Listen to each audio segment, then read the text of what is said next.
The Great White North fights back against COVID-19. Canadian universities are front and center, tackling this crisis and tracing its impact on our lives. This is Universities Fight COVID-19 from Radio Western. Each episode, we tell you about COVID-19 related research and commentary coming out of Canadian universities. Today's episode is from Western University. Stay at home. We've been hearing this phrase for the past few weeks. Stay at home, maintain social distance, all in an effort to stay safe and combat COVID-19. But being safe at home will not be possible for everyone during this crisis. Women and children living in violence are at risk. With stresses mounting and no other place to go, violence often escalates. Shelters and other organizations in Canada are highlighting this issue and trying to ensure worker and client safety.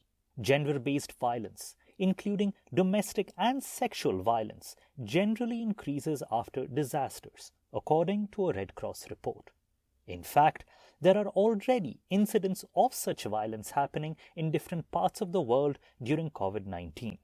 Annalise Trudel expects an increase in gender-based violence.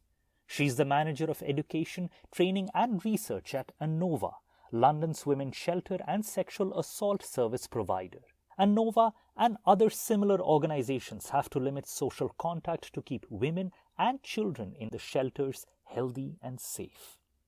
For many shelters, it means pausing intake or even limiting or stopping movement in and out. And here comes the tough choice. How does one promote one form of safety, in this case health, at the expense of something else, freedom from violence? But there is hope. Local, provincial and federal governments are supporting domestic violence victims, increasing funding for shelters and repurposing hotels to house the homeless. The media is publishing facts about domestic violence and telling stories about the experiences of women and their children during this crisis. Organizations are publishing guidelines for policymakers, health and social service providers, and the public about how to help these vulnerable groups. But what happens when the COVID-19 crisis is over? Femicides in Canada were getting worse before COVID-19. Here's a statistic. A woman or girl is killed in Canada every 2.5 days.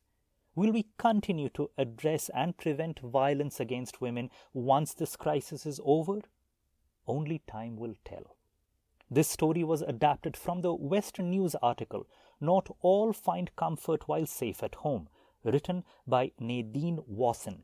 She's the Canada Research Chair in Mobilizing Knowledge on Gender-Based Violence and has studied this field for over 2 decades. The Great White